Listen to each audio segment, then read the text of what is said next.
Hi students, welcome to the class. We have completed with all the theoretical concepts and NCERT based information in our previous classes. So you can watch our previous videos regarding the completion for the NCERT based syllabus informations. In this class, we'll start with the competitive exam preparation for the unit. The unit is having a very good weightage for the competitive exam. Nearly 2 questions will be asked in NEET examination, 2 questions from the Karnataka CET examination, and 1 question for the JEE mains. So this is from the past year paper analysis. As per the unit is considered, it's one of the major weightage unit for the competitive exam also, and the most easiest unit. Preferably the numerical problems will be asked from the unit. If you consider from the previous year papers, majority of the questions asked from the unit is numerical oriented problems. Theoretical concepts are also important, but compared to that, numerical problems are more oftenly asked from the unit. We'll try to focus all. To start with the synopsis information and all, you can recollect from our previous videos. You can watch those videos to recall. You need to actually concise the information and precisely you need to remember all. And the most important thing is that you should not use any scientific calculator or a simple calculator. Avoid using calculators in the calculation. So improve your numerical skills, the simple mathematical operations and all. So try to learn with few simple techniques. We'll start the activities for the unit for the preparation for competitive exam as we'll focus first on the NCERT exemplar problems. It is a supplement book which is given by the NCERT to prepare for the competitive exams. So we'll try to focus the MCQ type 1 questions, then MCQ type 2 questions, matrix matching type or match the following type of questions, and assertion reason type question. The 4 set of activities have been given in this exemplar based book. We'll try to observe few important questions from that exemplar activity in the beginning. Then we'll support with few similar based questions and the questions from previous year. So like that, we'll try to continue our activities for the preparation of the competitive exam. So now we'll start with NCERT exemplar exercise 1, that is MCQ type 1 questions. Now we can observe the first question. Which of the following unit is useful in relating concentration of solution with its vapor pressure? So they are asking which expression unit is most helpful in relating to vapor pressure, so during its relationship or in the calculation. And they have given the concentration expression terms: mole fraction, parts per million, mass percentage, and molality as the 4 MCQ options. Now you can analyze so the relative concentration term and the vapor pressure. So which property you can relate? You can observe very clearly. So we have seen in Henry's law, we have seen in Raoult's law, both for the Raoult's law for liquid-liquid mixtures and the Raoult's law of relative lowering of vapor pressure. Vapor pressure concept can be related with the most useful concentration term, it is the mole fraction. So you can remember P is equal to P naught mole fraction. This vapor pressure is related with the mole fraction. So by using Raoult's law I can consider, or by using the relative lowering of vapor pressure, P naught minus P by P naught is equal to mole fraction of solute in the solution. So by recalling this, so it's very clear that so the option which relates is option A is the correct answer.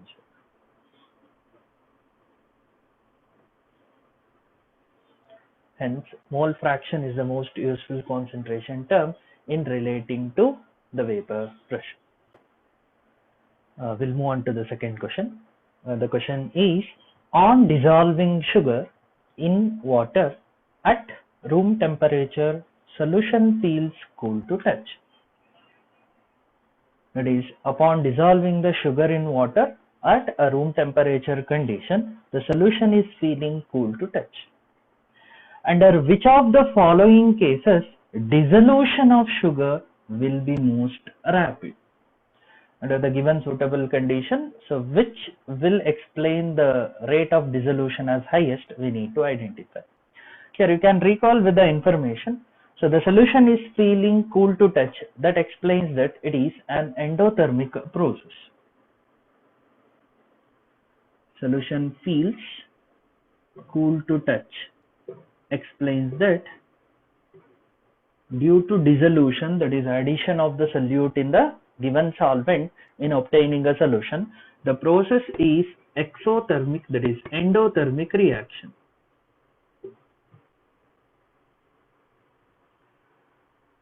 Now, as endothermic process is considered, we know that the rate of dissolution is increased, that is the forward reaction can be increased by increasing temperature.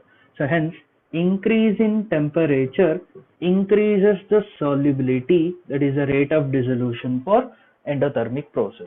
Hence, increased temperature condition among the given option, the first option, sugar crystals in cold water, sugar crystals in hot water, powdered sugar in cold water, powdered sugar in hot water. Hence, hot water conditions are favorable. So that means in option B and option D we need to check out. Then we can think with the next aspect. If we have the crystalline form of the particular compound and the finely divided form, that is the powdered form of the another compound, it is crystals and powder if we take, we can easily think. So crystals will dissolve at a faster rate or the powdered form will dissolve at a faster rate. It's obviously the powdered form will dissolve at a faster rate. Hence, so among the crystal and powdered form, if we take, powdered form will have the greater rate of dissolution. So in powdered form, the rate of dissolution is high. Hence, if we observe the condition, so with powdered state in hot water, so the rate of dissolution will be highest. Hence, the correct answer is, so it is option D. The solution is clear. One is with temperature, as it is endothermic process, that is which is feeling to touch, increase in temperature will make increased dissolution rate, and hot water condition is favorable. Among the crystalline and the powdered form, so powdered form will increases the rate of dissolution, hence the powdered form with hot condition is the correct option for the question.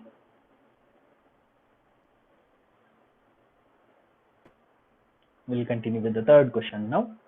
Again, a simple theoretical concept based question. The question is, at equilibrium, the rate of dissolution of a solid solute in a volatile liquid solvent is. After attaining the equilibrium, the rate of dissolution of a solid in liquid will be equal to what they are expecting. Now we know that, so you can recall the dissolution and the crystallization process what we have discussed. The forward reaction in the process is called as dissolution and the reverse is considered as crystallization, and we defined at a dynamic equilibrium state the rate of dissolution will be always equal to rate of crystallization. Hence, so from the options if you analyze, so option A less than the rate of crystallization, option B greater than the rate of crystallization, option C equal to the rate of crystallization, and option D 0. So as we have known, so at equilibrium state the rate of dissolution will be equal to rate of crystallization. Hence the answer is, it is option C. So that means, so we can consider the solid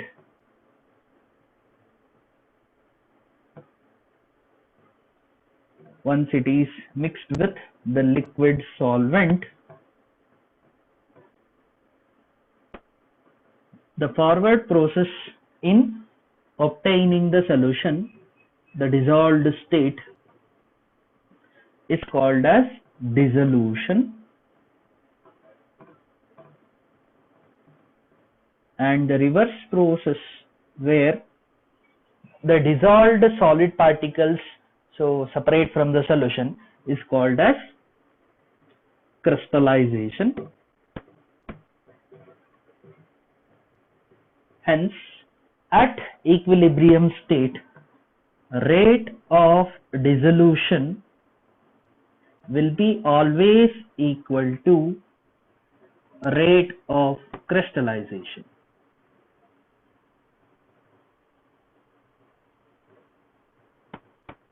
So this condition is seen at equilibrium. So at equilibrium condition, rate of dissolution will be exactly equal to rate of crystallization. Hence the correct option is option C. We'll continue to the next question now. Again, a simple theoretical concept based question. A beaker contains a solution of substance A. Precipitation of substance A takes place when small amount of A is added to the solution. The solution is option A saturated, option B supersaturated, option C unsaturated, and option D concentrated.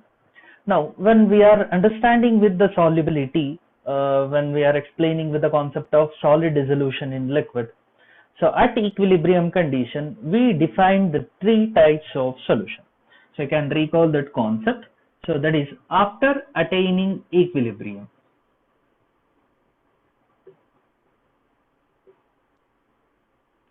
After attaining the equilibrium condition, if the added solute after attaining equilibrium, it is a condition. So once equilibrium is attained for the given solution, and after attaining that, if you are adding a small quantity of the solute, if the added solute dissolves, not in much high quantity, little quantity of the added solute, if it dissolves, then the solution is called as unsaturated solution.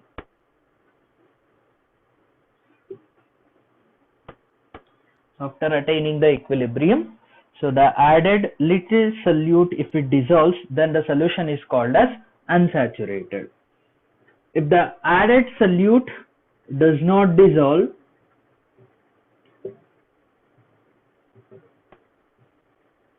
then it is the saturated state, the saturated solution. And for a given solution, after attaining the equilibrium condition, the added solute, if it precipitated,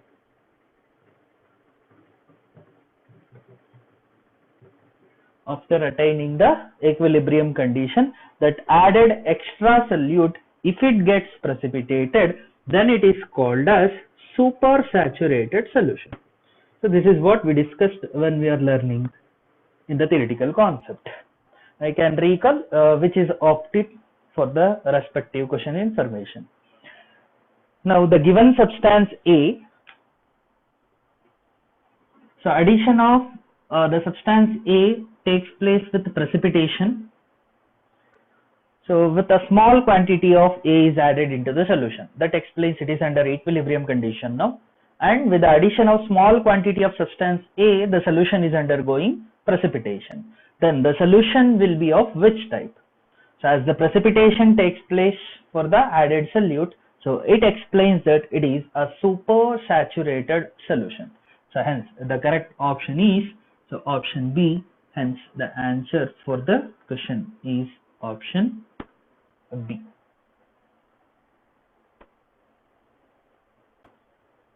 Next question, one more theoretical concept based question.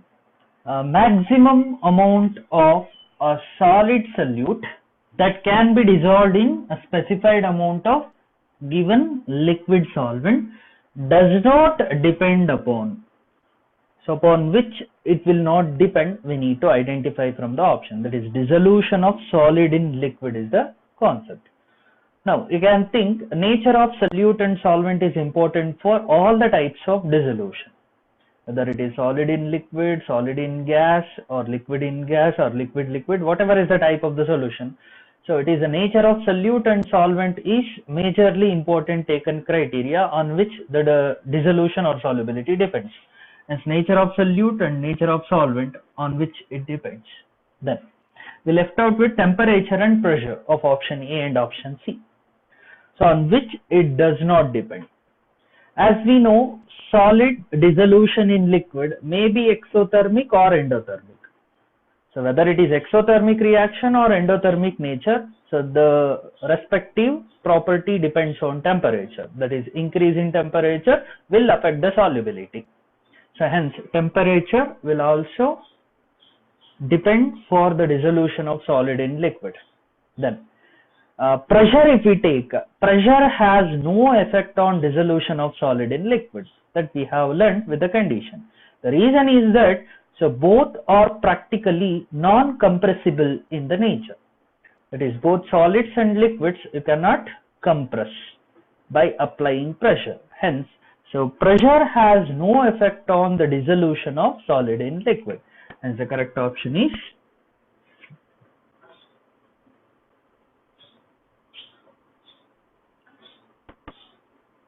why pressure has no effect, because both solids and liquids, they are non-compressible in nature. They are all non-compressible in the nature. Hence, their dissolution does not depend on the increase or decrease in pressure.